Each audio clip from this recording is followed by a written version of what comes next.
नमस्कार, आप देख रहे हैं खबर जगत। अलीगढ़ आप नेता संजय सिंह का बयान। कहा, हिंदुस्तान में नहीं चल रही कपूत सरकार। जो संपत्ति को बढ़ाते हैं वो सपूत कहलाते हैं, जो अपने पूर्वजों की संपत्ति को बेचते हैं वह कपूत कहलाते हैं। 28 फरवरी को मेरठ में होने वाली किसान महापंचायत को लेकर आम आदमी पार्टी के संजय नेता सिंह आज अलीगढ़ पहुंचे। मेरठ में किसान महापंचायत को दिल्ली के मुख्यमंत्री अरविंद केजरीवाल संबोधित करेंगे और आम आदमी पार्टी उत्तर प्रदेश में अपनी स्थिति मजबूत करना चाहती है, जिस वजह से पार्टी के नेता जगह जगह जाकर बूथ लेवल तक के कार्यकर्ताओं को उस महापंचायत तक पहुंचने की कह रहे हैं। अपने परिचित अंदाज में संजय सिंह ने प्रधानमंत्री मोदी और भाजपा सरकार पर लगातार हमला किया। चाहे किसानों का मुद्दा हो, महंगाई का मुद्दा हो या अन्य मुद्दों पर संजय सिंह ने प्रधानमंत्री मोदी को निशाने पर लिया।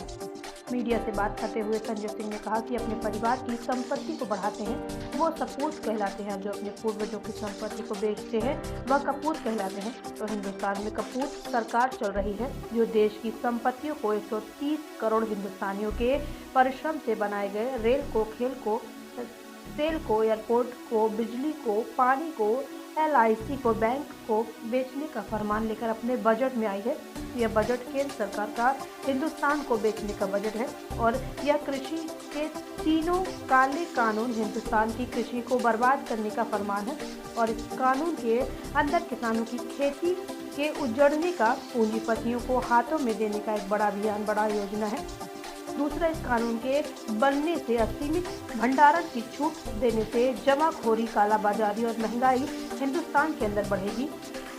MSP की गारंटी कानून में होनी चाहिए। अगर MSP मोदी देना चाहता है तो उसको एक लाइन लिखने में क्या आपत्ति है कि MSP से कम पर किसान से कोई खरीद करेगा तो सिर्फ जेल भेजने की कार्रवाई होगी। इसका मतलब MSP देने के मामले में मोदी की नीयत साफ नहीं है। हमने देखा कि खाद गेहूं का दाम नहीं मिलता है, गन्ना किसानों का 18,000 करोड़ का बकाया है। योगी जी बजट लेकर आए हैं, उसमें न शिक्षा, रोजगार, किसी के लिए कुछ भी नहीं है। बड़ी बड़ी बातें करने वाला बजट योगी जी लेकर आए हैं। आज अलीगढ़ आने का मकसद 28 तारीख को अरविंद केजरीवाल की जो किसान महापंचायत हो रही है मेरठ की क्रांति भूमि पर, उसमें अलीगढ़ से भारी संख्या में लोग सम्मिलित होंगे। नौजवान सम्मिलित होंगे, माता बहनें और सभी लोग सम्मिलित होंगे। 30 तलाक पीड़िताओं को बजट मिलने पर संजय सिंह ने कहा, यह सरकार मीडिया मैनेजमेंट का प्रचार करके अगर सोचती है वह झूठ को सच साबित कर लेगी तो वह सही नहीं होने वाला। खबर जगत के लिए अलीगढ़ से अजय कुमार की रिपोर्ट। शुरू करें। जो लोग अपने बाप दादा परिवार की संपत्ति को बढ़ाते हैं वो सपूत कहलाते हैं और जो अपने पूर्वजों की संपत्ति को बेचते हैं वो कपूत कहलाते हैं। तो हिंदुस्तान में कपूत सरकार चल रही है, जो देश की संपत्तियों को 130 करोड़ हिंदुस्तानियों के परिश्रम से बनाए गए रेल को, खेल को, सेल को, कोल को, एयरपोर्ट को, पोर्ट को, सड़क को, बिजली को, पानी को, LIC को, बैंक को बेचने का फरमान लेकर अपने बजट में आई है।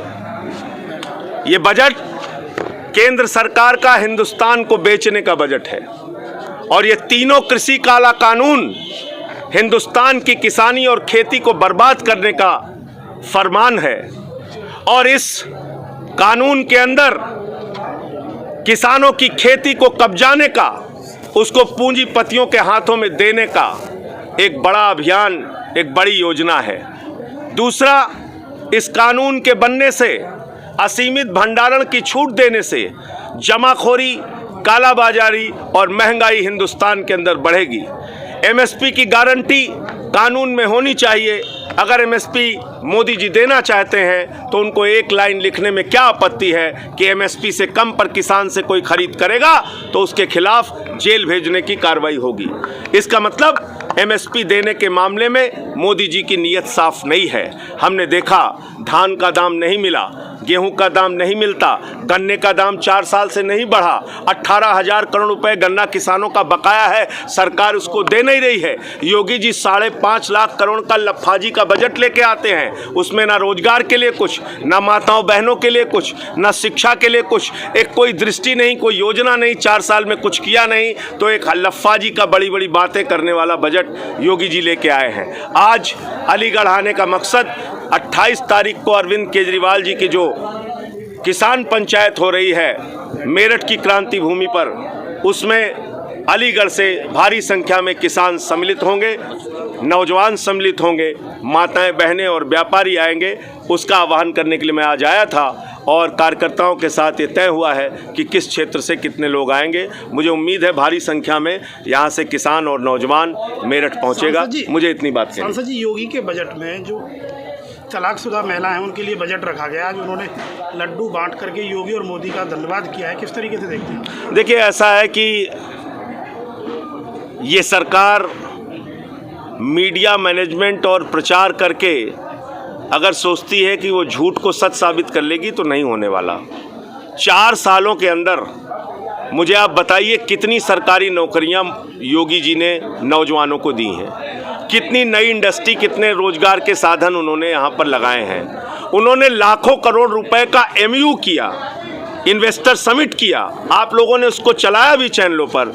उन लाखों करोड़ रुपए के मेमोरेंडम ऑफ अंडरस्टैंडिंग में जो साइन हुआ था, उसमें कितना पैसा उत्तर प्रदेश में कंपनियों ने इन्वेस्ट किया। आप मुझे बताइए जो सरकार बच्चों के स्कूल का स्वेटर और बस्ते का पैसा खाती है, जूते और मोजे का पैसा खाती है, जो कोरोना के नाम पे श्रेय ले रही है, लेकिन कोरोना में 800 का ऑक्सीमीटर 5,000 में खरीदा गया, 1600 का थर्मोमीटर 13,000 में खरीदा गया, PPE किट का घोटाला हुआ।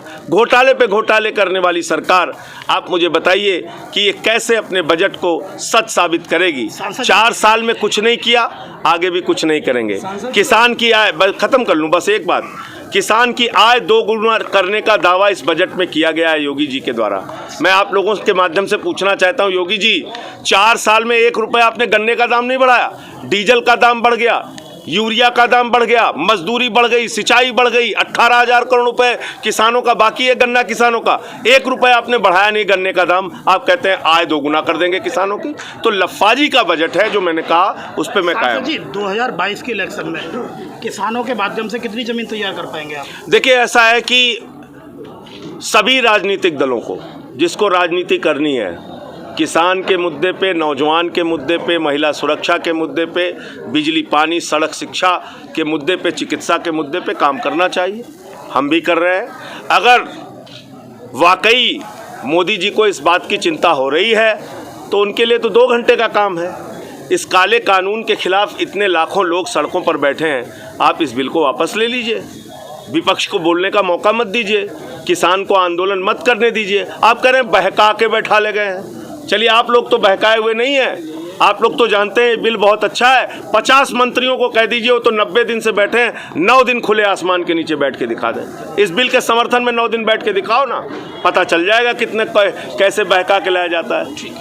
बहुत धन्यवाद।